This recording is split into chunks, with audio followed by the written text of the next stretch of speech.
Hi, everybody. Hello. Good evening. Thank you so much for joining us today. My name is Jacqueline Kellachan, and I'm co-owner of the Golden Notebook Bookstore in Woodstock, New York. And I'm so thrilled to be in partnership with the Woodstock Birdcliff Guild to present this Woodstock Birdcliff Guild Author Forum, Author Talk to you today. We have a really amazing program this evening, and so you're very fortunate to be here, as am I. Today, we're going to be hearing from author Rameshwar Das, and he will be speaking in conversation about his new book, Being Ram Das, and he'll be in conversation with Mirabai Bush, and there will be an opening incantation by Shyma Chapin. And just a few little words about our authors and our presenters today. Rameshwar Das is a writer, photographer, and co-author of several Ram Dass books, including Be Love Now, Polishing the Mirror, and of course, Being Ram Das. Mirabai Bush teaches contemplative practices and develops programs through the application of contemplative principles and values to organizational life. She's worked with individuals and organizations, including entrepreneurs, project management, compassionate staff board relations, leadership, many different forums. And she's written a number of books, including a book with Ram Dass. And Shyma Chapin is, and I'm just reading from her own quote, although I've been singing one way or another throughout my life so far these days, I love most and best to chant the Sanskrit divine names and feel lucky and blessed to be able to center my days around this subtle and profound practice. And I'm very thrilled to start our program this evening with an incantation by Shyma Chapin. So I'm going to turn it over to you, Shyma. All right. Welcome, everyone, to this auspicious Shivaratri book launch reading, Rameshwar Das and Mirabai. I'll just sing a little bit. I was thinking to sing a chant, to share a chant with you that I happened to have sung with when Ram Dass was in Kenchi for the last time in India, in Maharaji's temple. And I was there for the first time, actually, by chance at the same time. And Rameshwar Das was also there, I remember. I have pictures to prove it. But anyway, and I sang this. We had a little gathering in the back in the ashram one day with Ram Dass, and I wanted to sing one that he used to sing. So that's what I did, and that's what I'll sing with you now for just a minute. So it's just Shri Ram, Jai Ram, Jai Jai Ram.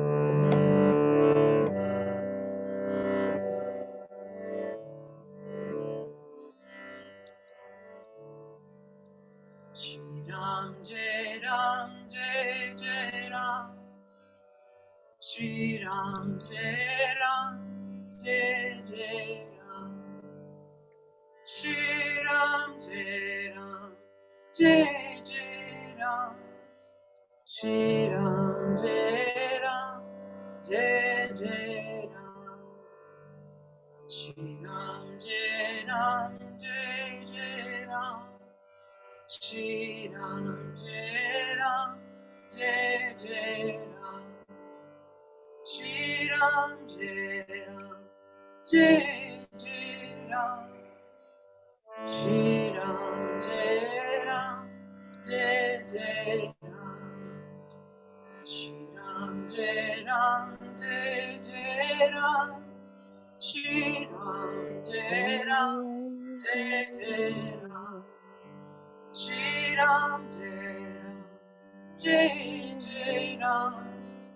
Shri Ram, Jai Ram, Jai Jai Ram. Shri Ram, Jai Ram, Jai Jai Ram.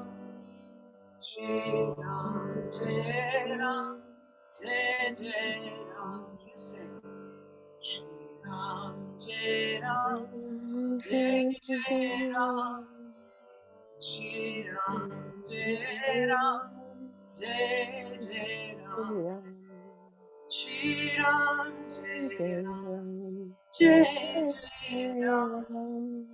Shri Ram, Jai Ram, Jai Jai Ram, Shri Ram Jai Ram, Jai Jai Ram, Shri Ram Jai Ram, Jai Jai Ram, Bolo Shri Ram Jai Ram, Jai Jai Ram, Shri Ram Jai Ram, Jai Jai Ram, Shri Ram Jai Jai Jai Ram, Shri Ram Jai Ram, Jai Jai Ram, Shri Ram Jai Ram, Jai Jai Ram, Shri Ram Jai Ram, Jai Jai Ram, Shri Ram Jai Ram, Jai Jai Ram, Shri Ram Jai Ram, Jai Jai Ram.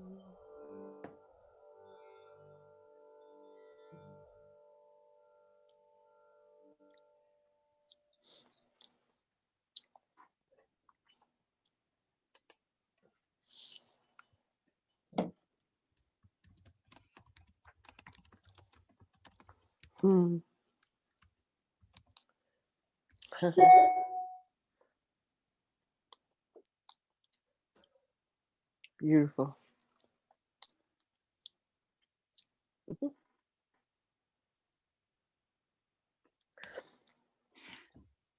Thank you so much. That was so beautiful.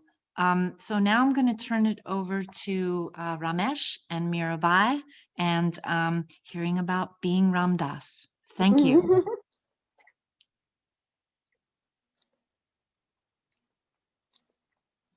Oh, you're muted. You're muted. There we are. Yeah.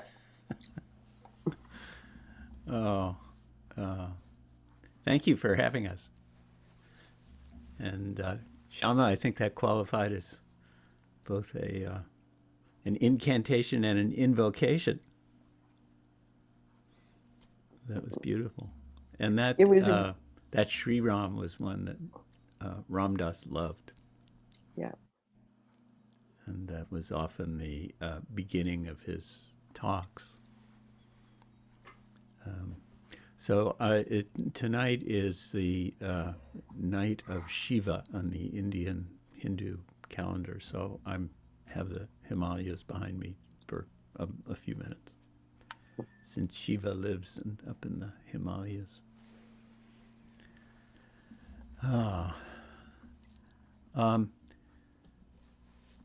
So Mirabai and I both worked on books with Ram Dass, and it's really a delight to come together and talk about this one, which was roughly 10 years in the making. And it also has lots of photos, which we enjoyed getting in there. And it's 100, isn't it? 140 or so. Oh, We squeezed in more. that's what I said. Even if you think you know every story about Ram Dass, which I did, it's not true. There's a lot in here you do not know, I found, because I did not know. But also, there are great photos in this book from all different times in his life that are really fun. Thank you. Yeah, and there are a lot Sorry. that didn't make it in the book, too. So sometime Yeah. we'll do another The one. sequel. The sequel to memoir, Life in the Soul Life Pod. after life, which I think Ram Dass is having. It feels like he's around. He did leave us holding the bag to get this book out. So we're doing that. And it's a delight that it kind of has a life of its own now, and feels like his presence is still surrounding us this way. We wanted to talk a little bit about some of the service work that Ram Dass did this evening, because You know, as a spiritual teacher, I think that was his major impact on so many people. And yet his service work was really significant in my reckoning of things. And as we went into it in the course of the book, I realized that he had had a major role in the culture and shifting some of our ideas about service, and particularly about things like dying. And Mirabai's book with him that preceded this one, Walking Each Other Home, was a conversation about death and dying. And then as we got to the end of his memoir, he put it into action and died. And it was a deep experience for me. And Mirabai, maybe you would just talk a little bit at the beginning of this of what that experience was in working with him about death.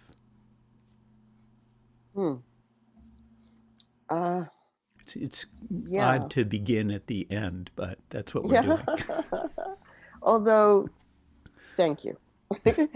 Although he said, you know, if you're going to die, the best way to prepare is to quiet your mind and open your heart. And if you're going to stay around and live, the best thing to do is to quiet your mind and open your heart. So you can start anywhere. But yeah, I mean, we worked on this book for 2 years, and during that time, and then a year after it was published, he died. I was so happy he stayed alive to see it, because he really loved it. And of course, you know, we didn't know. He's been, I mean, I think that most of you know that he had a stroke 20 some years ago and was in a wheelchair and had many things wrong with his body. So we never really knew when. In fact, one time I went there, this was about, I forget, like maybe a year or 9 months before he died.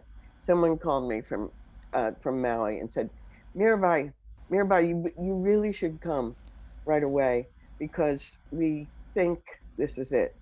And he's been in his bed, you know, like close to unconscious for the last 24 hours, and we're not seeing any change, and the doctors don't think he's going to make it.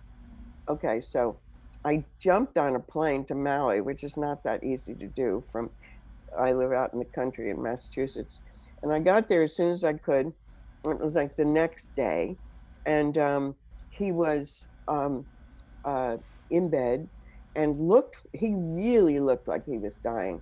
And several people close to him were sitting close to him and being loving rocks for him. And Darcy and I were, you know, we were kind of half crying and half trying to like be centered and love him. And then finally, she stayed up all night, but I finally went to sleep. And then we were at breakfast the next morning, and down comes he had to come downstairs on a lift in his wheelchair. Lift, yeah. And you always knew he was coming because there was a... Yeah, so we hear the noise, you know, and then he wheels in his wheelchair, said, smiling. I said, Ramdas, what's going on? What's going on? What? People keep calling and asking, you know, basically, is he dead yet? I said, what should I tell them? He said, tell them I was dying and I changed my mind. I thought I was dying and I changed my mind. Yeah. So, yeah. So being with him during those couple of years before he died was both, you know, very in the moment and sometimes humorous. And he was so ready. He was, I mean, his body was just giving him so much trouble, about which he never complained. But he did have a lot of pain. And but spiritually, he was so ready. I knew from having these conversations for 2 years about dying with him, sitting in his room and talking about it, and um, he was so ready. It was. I realized later that that was an incredible gift to all of us, that he was so ready, because after he died, I really missed him, but I didn't have any feelings like, you know, oh, if he could only have stayed around longer, or he really wanted to do this or that. There was none of that. I knew he was ready, and I knew the time came, and he just flowed with it. And he was so um, ready for whatever mystery would follow. Um, and yeah, it's beautiful. And I realized it was a gift to all of us. And I made a vow that I would do whatever I can to get as close to that state as possible when I die, so that I don't leave people feeling really, sad that I died too soon, or whatever we feel when we lose someone. So, yeah, there's lots more to say, but he had a wonderful death, actually. You were there. Yeah, I was with him. I'm gonna see if I can put up a photo from his last week or so. Oh, This oh, was days yes. before he Oh, passed, and he was in such a really sweet state. And when he died, I had such that same mix of feelings that you're referring to. That I was really sad to lose him, and not lose him, but mm, that he was not going to be around to joke around with anymore. And we had a lot of fun working on the book together. And yet I was so happy for him getting out of that body. And he was so thoroughly ready. And I have never known anyone who had less fear of dying. And that is, yeah. it is an inspiration, and it also took me so much more into the mystery of our being in form and then being surrounded by the formless.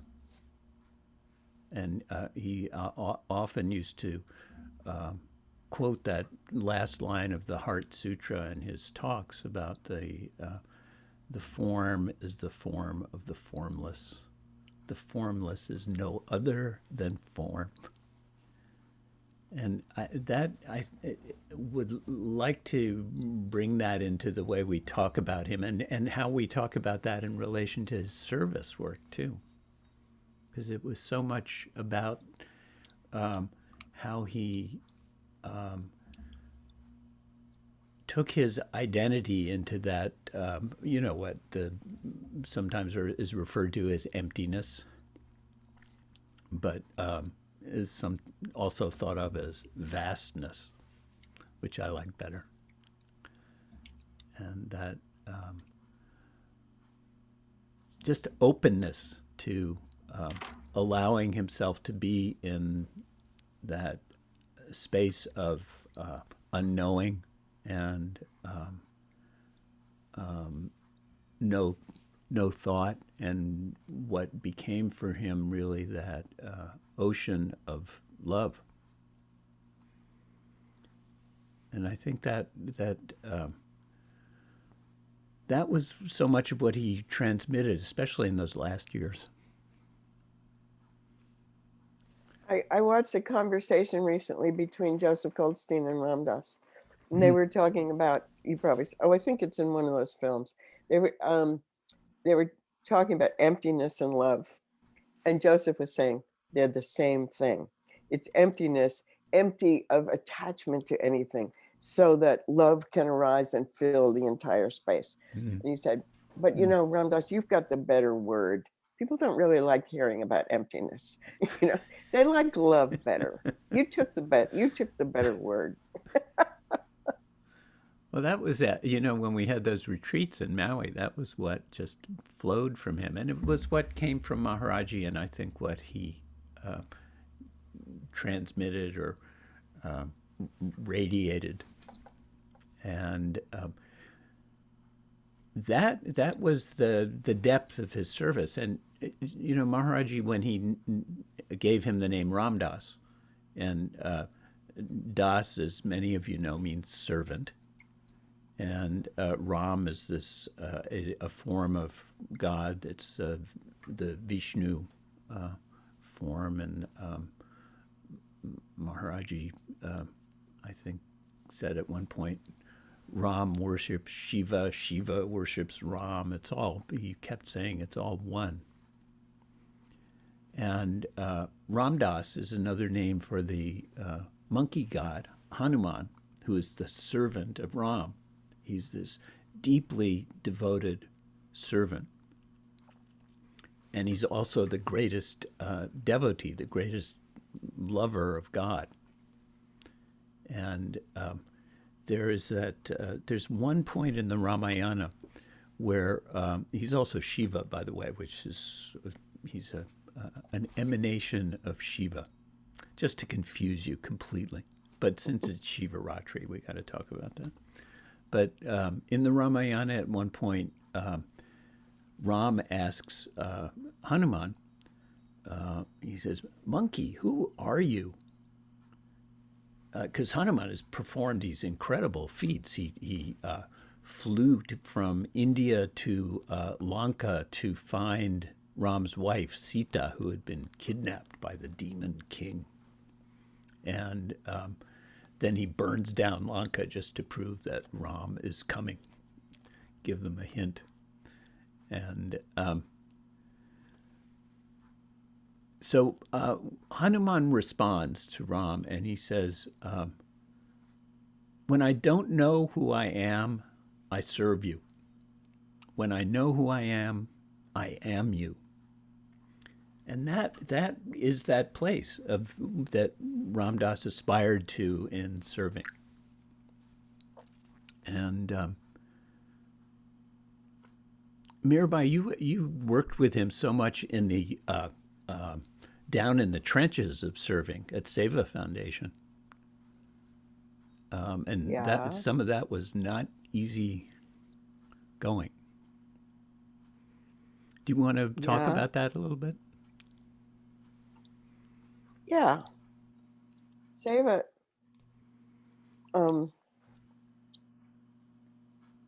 we started Seva in the mid 70s. Partly it was a mix of Maharaji saying, serve everyone, love everyone, serve everyone. And also our gratitude for living in India and Nepal, and how people there had created a home for us to go through all these changes we were going through over those couple of years. We were with Maharaji and learning from other teachers as well. And Larry Brilliant who had been with us with Maharaji, had just with others completed the campaign to end smallpox, and which was big service. And so what to do next? And for a bunch of reasons, we chose blindness in Nepal as a start. And, you know, Ram Das didn't know anything about blindness, neither did I. And so it was interesting finding our way into the service and what we could contribute. Seva, by the way, has now restored sight to over 4 million people, mostly in Asia, for free. Wavy Gravy, who was also part of the board, you know, he said, we have prevented over 4 million people from bumping into things. But it was bigger than that. So, Wavy Yeah, did all but these benefit concerts called Eyeballs, I think, didn't he? yeah, the eyeball. But for Ramdas, um, it was always about serving from a space of it being karma yoga, of learning from the work that you're doing, serving as purely as you could, and then learning from the ways in which you didn't, um, and growing and recognizing that you know who you are is what you can give to others. And which reminded me, a, maybe a year before he died, um, I was in Maui, and a friend from Silicon Valley, young guy, um, from not Singapore, Shanghai, Mm. um, had had just he'd done a startup, and he had sold the startup, and as was the way in those years with these young nerdy engineers, he sold this for $300 million. So he really wanted to meet Ramdas because he had really started meditating. So he came to Maui, and so and Ramdas that day he'd been up all night the night before. He was a little out of it. He was lying down, but he was just so gracious. But I remember that Bo said to him, Ramdas, if you had unlimited resources, how would you serve? What would you do? And Ramdas said, he said, well, first he said, I'd keep a little for myself, for old age, but then I would give everything away. And because he said, what you have to give is who you are. It was like, definitely not what Bo expected to hear. It was a Mr. great answer. $300 million. But yeah, so I mean, Ramdas, by really embodying that and holding it, has made there's been a shift in the culture around how to serve, that more and more people and more kinds of people are coming to understand that in as much as you can wake up and be serving out of a space of unity, not division. I'm the helper, you're the helped. That the more you keep on, as Ram Dass would say, working on yourself, the better you are able to serve. And at the same time, that service is a form of practice. Or as Ziggy just said, your whole life can be your practice. So you can learn, you don't have to wait till you're enlightened to start serving people, because you can learn from everything you do. And at the same time, recognizing that who you are is what you have to give. And he was faithful to that. And he never stopped reminding us of all the ways in which we were not doing that. I remember when he taught the Gita course at in Yeah. Naropa. With that summer, it was 1974. It was the first summer of Yep. Naropa. And Chogyam Trungpa Rinpoche, who had started Naropa, invited Ram Dass to teach there. And it was fun, but he studied like hell to really put this Bhagavad Gita course together.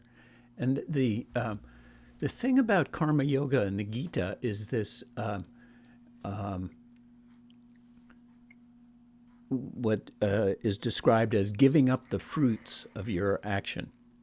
And that comes down to not worrying about how it's going to turn out. You do the best you can to serve, or whatever your role is. And then you offer it up. And that is, I think, that connection to the emptiness and the no form and the love, that devotion and detachment, those two qualities, when you put those together in service, that in which is, I think, what his teaching was about it a lot. That and that quality of working on yourself, which I think often came to what he called witnessing. I mean, seeing your own actions from your soul, from within, and that it was a not only a way of serving others, but it's that path to freeing yourself at the same time. And that's the SEVA stood for Society for Epidemiology and Voluntary Assistance. But everybody forgot that right away because it meant it's also the word for selfless service in the Bhagavad Gita. And that quality, I think, really has made its way into the culture in interesting ways.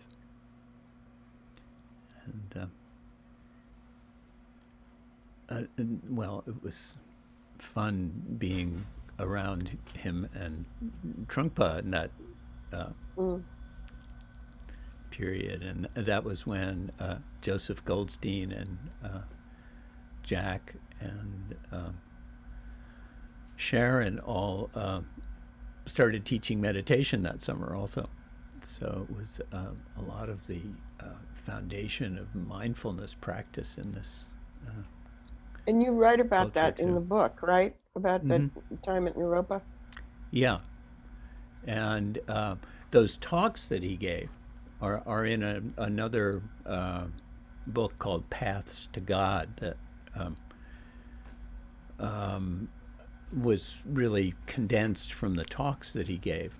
And he and Trungpa were kind of in competition. And Playful. yeah, very playful. And sometimes they gave talks together also, which was really wonderful. And I've never been able to find the copies of those to the videos of those talks. It's very curious. They seem to have disappeared. But Trungpa had gotten his Western education at Oxford, and Ramdas had taught at Harvard, so it was kind of Harvard versus Oxford. And Ramdas was he was bringing back his spit and polish professor role a bit, except he had a bunch of, I think there were 12 or 14 of us who were his so-called teaching assistants, who were chanting 13. 13 men and me. Just an aside. Yeah. We can go into that. Ramesh, tell us something that you learned when you were doing this with him that you didn't know before. Well, I didn't know Richard Alpert at all. I met Ramdas. Yeah. When he first came back from India, that was when I met him. So I hadn't known anything of Richard or his family. And there were a lot of surprises that came along, and some of them around the psychedelic time. And after a while, I began to realize what an incredible risk taker he had been. Say more about that. Well, I mean, he did some crazy things like flying Yeah, his airplane on acid. Yes. But he used to go hang gliding when he was at Stanford. Not hang gliding, flying an ultralight. And he would fly this ultralight, which is basically a frame with a propeller, and you run down a hill and jump into the air, and then the propeller starts and the engine runs. And he was flying out over the ocean in this ultralight. And then he would circle back and, land in sort of some farm field somewhere. if he could find one.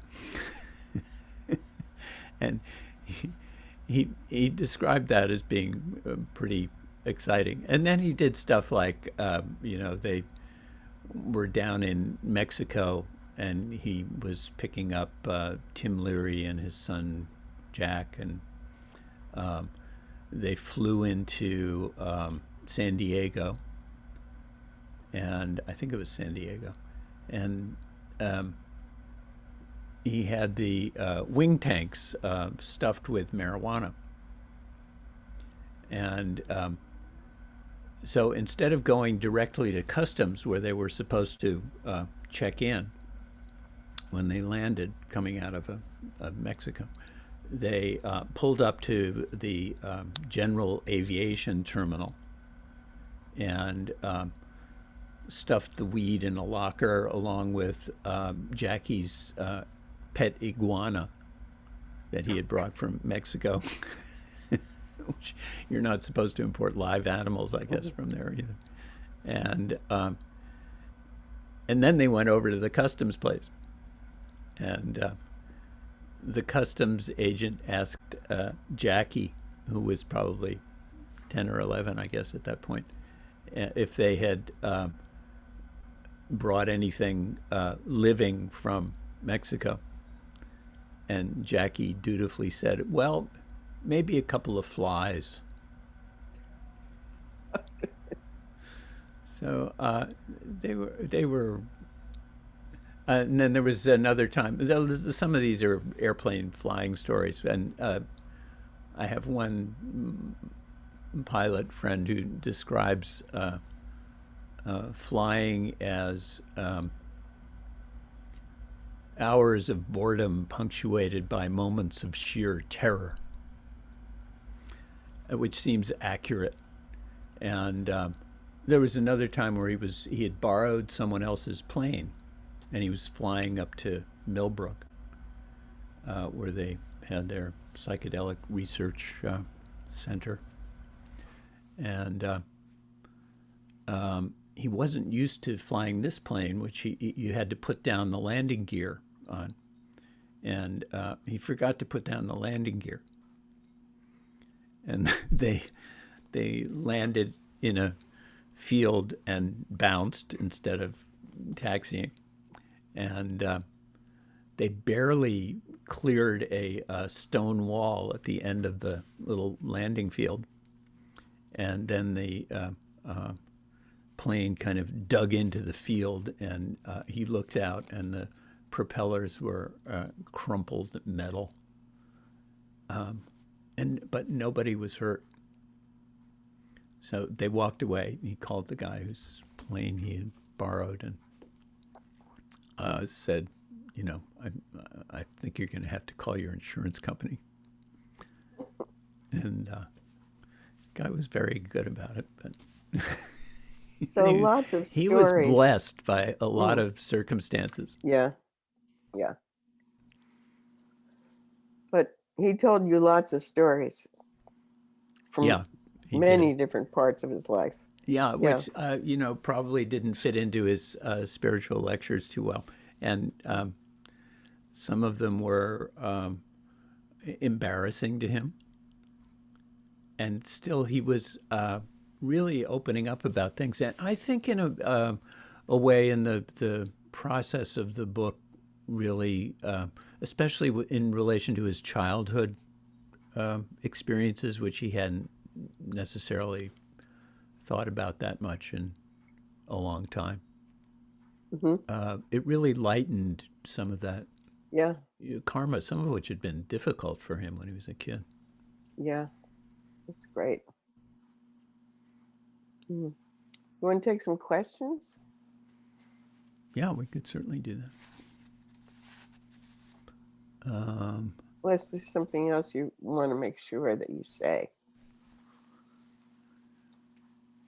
Well, first of all, if people have questions, I guess you put them in the chat on the bottom of your Zoom. And I haven't looked to see if there are any, but... They're not yet. Okay, good. Then we'll keep rattling on for a while.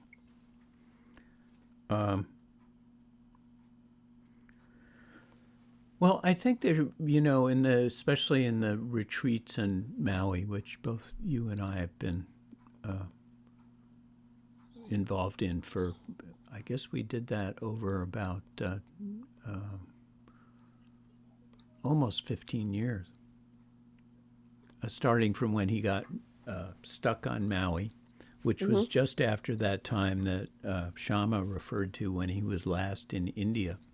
And he came back from India, landed in California. I think he had about a 36-hour trip coming back, and between coming down from the mountains and getting to the airport and going through all that in Delhi, and then there was a stopover, and he went back across the Pacific, which is a long haul.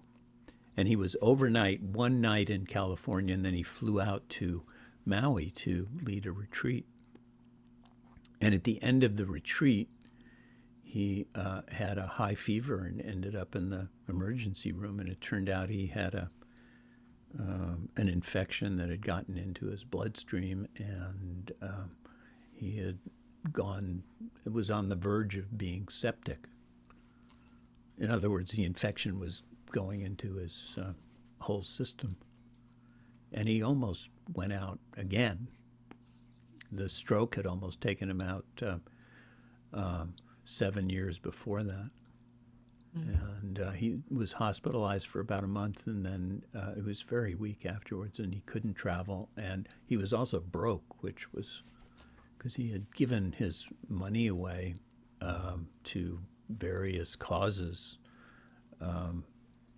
and supported the projects that he loved doing, and Seva and so on. And so he was stuck on Maui and couldn't travel. He was too weak to travel around at that point. And at that point, he really took up residence on Maui. And there was a change at that point, and that he became much quieter. And that, I think, really was the beginning of what he often referred to as moving from his head to his heart. And that was what he brought into those retreats, I think, in those latter years. How did you interpret that, Mirabai, when he would say that? The retreats and what was happening then? No, the moving from the head to the heart. Yeah. He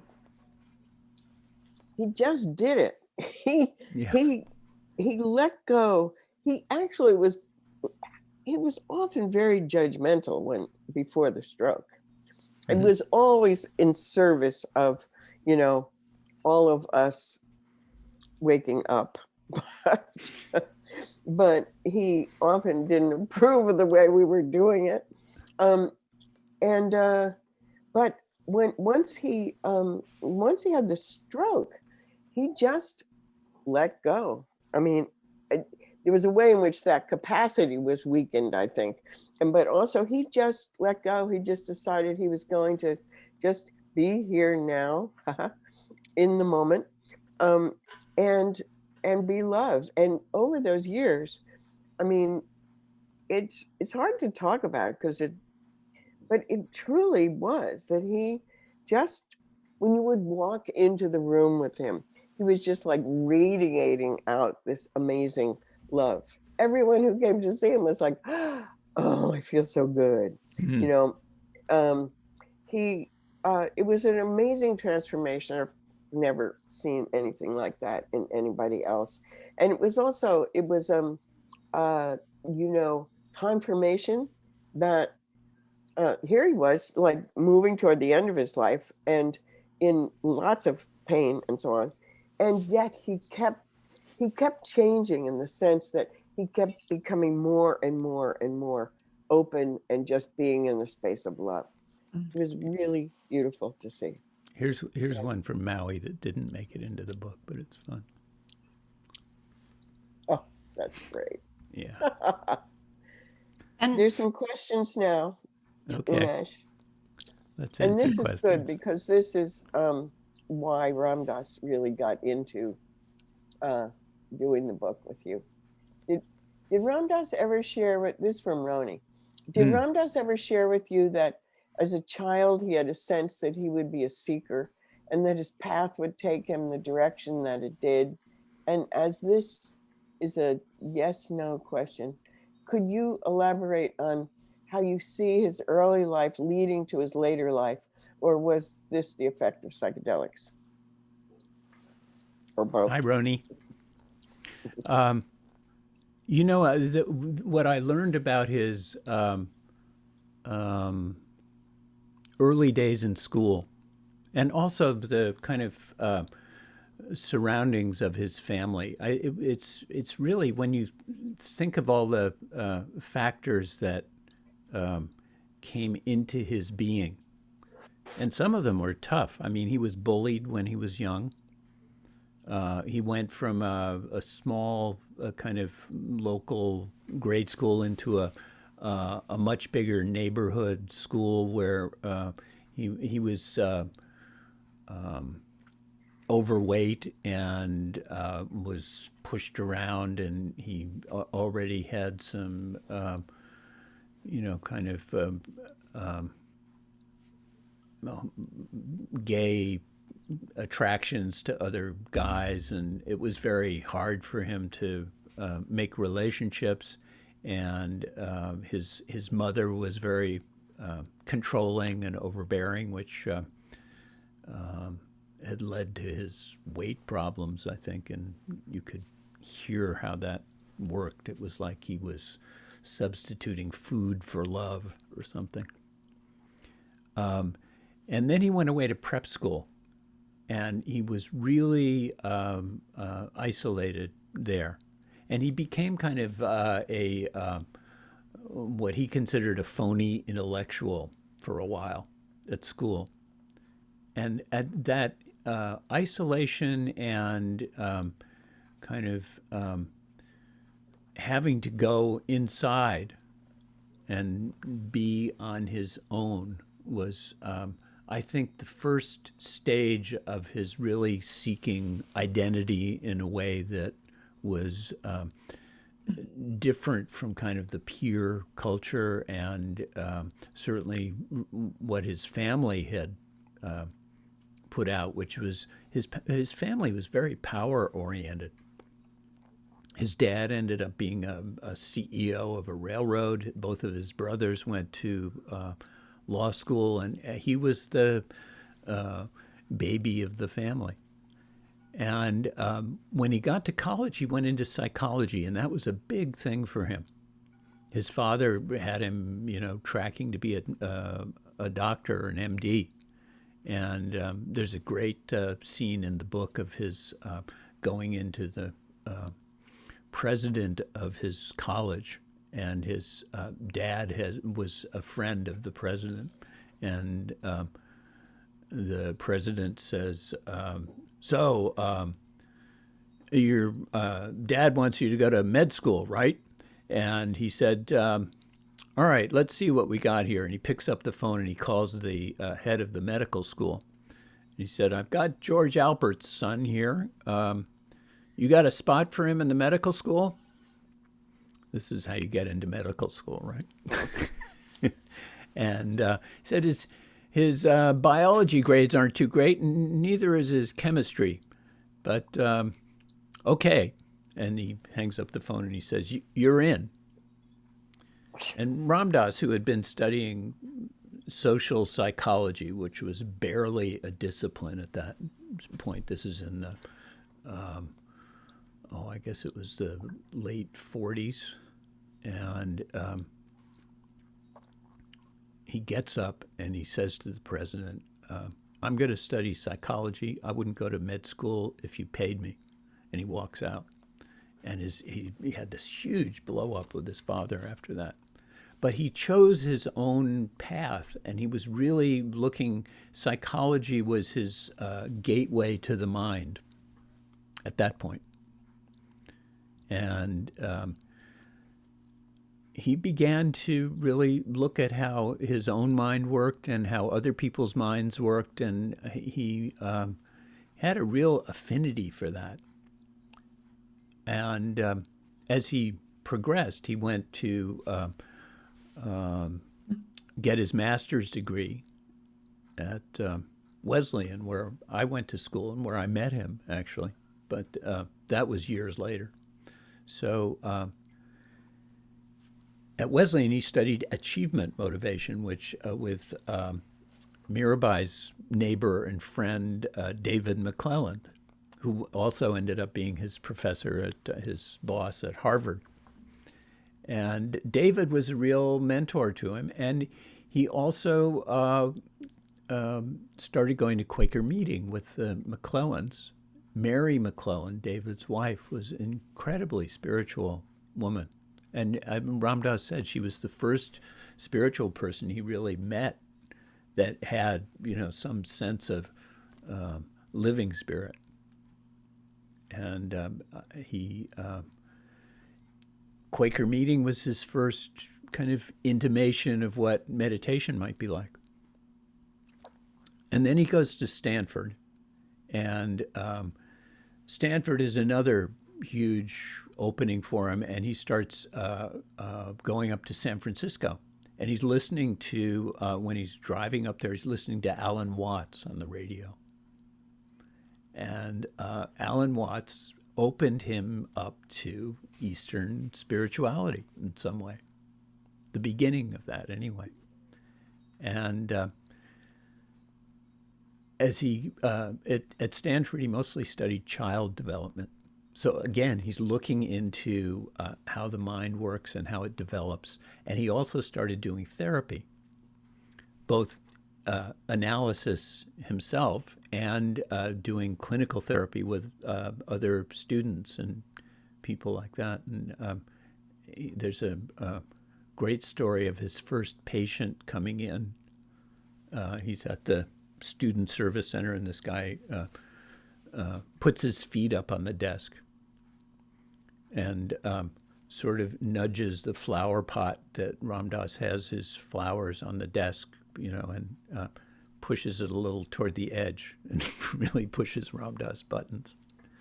And years later, Ram Dass is in San Francisco distributing acid for Owsley, your husband, Roni.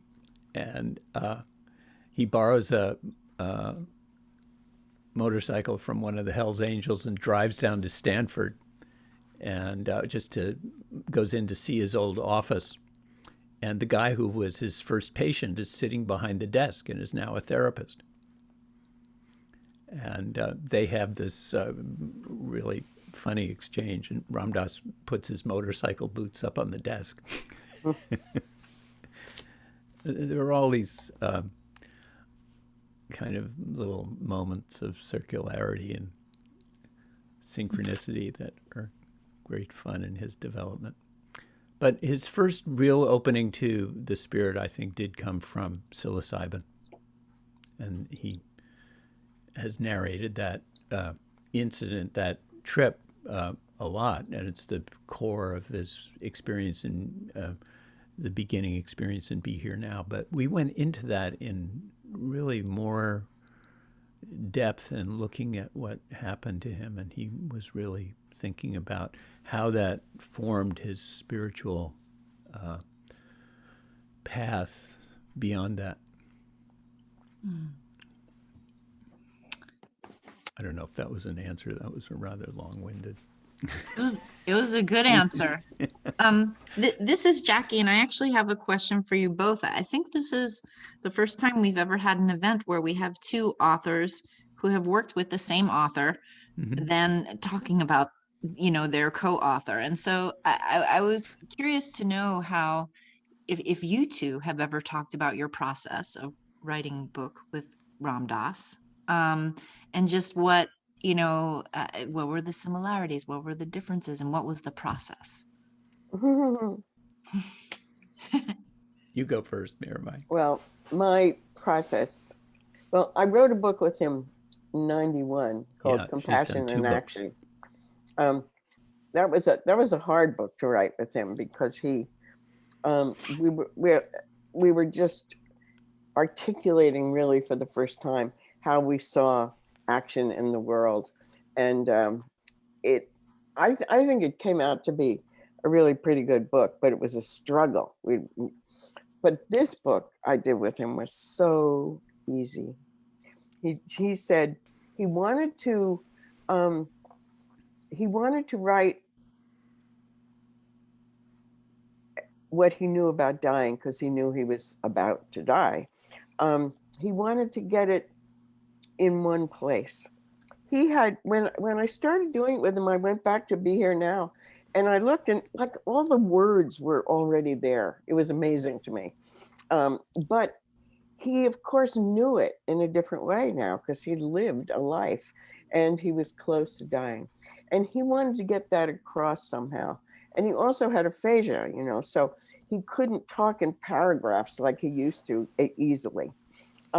So we decided that we'd have conversations. And for me, it was there'll be these long silences while he, in between things he would say. And for me, it was so easy because I mean, I'd been with him for years, and silence, it was like the silence was like a gift, because he'd say something really profound, and then it'd be followed by this long silence. How great I could, absorb it. And yeah, it was just, I went there, half dozen times during those 2 years, and we would just sit in his room, and we made this vow to each other that, okay, we'll just say what we know and not say what we don't know. And that was pretty cool. So we didn't get into things we'd always said about death and dying and being with the dying. That lens was there, that awareness was there. So we caught ourselves a few times, and we just talked, two old friends talking about dying, how, nobody really knows. This is what we know. This is what we think might happen. This is, this is what I've still got to work on before it's over. It was wonderful. And it was very easy. Ramesh had a much harder task.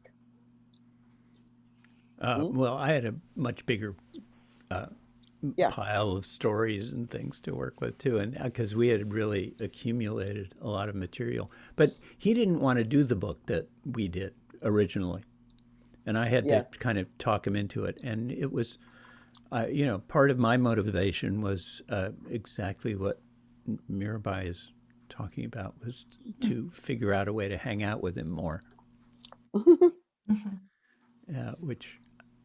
So as Mr. Be Here Now, he was not so interested in looking at his past. The past was the past. But we formulated it as kind of looking back at his life as if through Maharaji's eyes, as if through the soul eyes of the Guru, and what that might look like. And it turned out that, he was really able to do that. And we did it together in a really kind of collaborative way. And because of his aphasia, I could pretty much keep up with writing at this pace that he spoke. So I started out recording things and transcribing them, and then I just started typing and writing as we went along. And I would read things back to him, and he would ponder them and change them and correct things. And we would go back into details of things that had happened before, like his first psilocybin trip and his first meeting with Maharaji, and what some of those moments had been about. For instance, the meeting with Maharaji, he had felt like he was blown away by Maharaji's mind-reading powers. And yet it was that unconditional love, is how he described it, that Maharaji loving him in spite of knowing all of the stuff, some of which Ram Dass felt was pretty shameful. that he was ashamed of, that was in his mind. And yet Maharaji still loved him. And he had never experienced that in his life. And it changed his view of things and his view of himself profoundly. And there were a lot of moments like that that, you know, we kind of went back through more in more detail. And I think that that perspective really shifted. It deepened. And it certainly did for me. I learned a lot from him and about myself in the course of it also. Thank you so much for those answers. And we just have time. We're at 7 o'clock and just wanted to end things on one last question, actually, from Roni. And she asks, could we start a right to die with dignity movement in Ram Dass's name? Well, there kind of is one. I don't know if it's in his name, but there are a lot of people that are doing that work now. I mean, he worked with Elizabeth Kubler-Ross, and hospice now, for instance, is an integrated part of our healthcare system. And the project that he started in Santa Fe, the Dying Project with Stephen Levine and Ramdev Borglum, Dale Borglum, Ramdev is still running in Marin, and it's a training program. And he's worked with Frank Ostaseski in the, what is it? The Metta Institute, which also trains people to be with people when they're dying, both healthcare and hospice workers and lay people. And there are other programs like Roshi Joan Halifax's program at the Living Dying program in Upaya, Zendo in Santa Fe. So I think that that influence is being carried on. And, you know, starting with the hypocrisy that he felt around his mother's death, he has managed to change the model for a lot of us. Someone did sneak in one last question. So this will really be the last question, and it's from William. And he asks, between 73 and 97, what was his relationship like with Sri Siddhi Ma? What were conversations like when you were there with Ma as she spoke about Ram Dass, and how did he feel about her?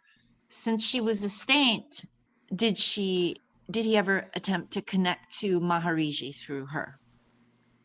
I think we all, she became our kind of stable connection to Maharaji, and she had been a housewife, and when she finished raising her family, she moved to the ashram at Kenchi and often went to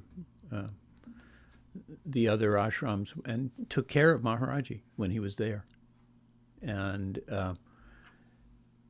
she's such an example of someone who was so devoted to the Guru that she became the Guru in some sense.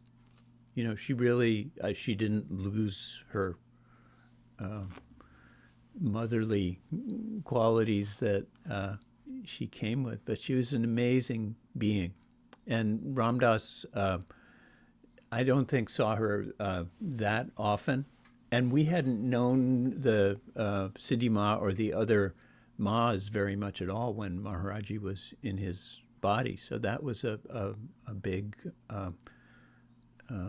change. But that I think that he felt very connected with her. And there was that instance right after the stroke when he was really had gone through a loss of faith, and really his connection to Maharaji got very difficult for him for a while. And that was when the movie Fierce Grace was made about the stroke. And he was talking about the stroke in terms of Maharaji having given him the stroke as part of his spiritual work. And Siddhi, somebody showed her the film that Mickey Lemley had made, Fierce Grace. And Siddhi sent a message back to Ram Dass. Maharaji would never give you a stroke. That stroke was part of nature. And Ram Dass really took that to heart. And I think it helped him realize that the tools that he had been given by Maharaji and the spiritual work that he had done on himself, that was the grace. Mm-hmm. And she really kind of turned that around for him. And I think there were other instances where he really took her teachings to heart.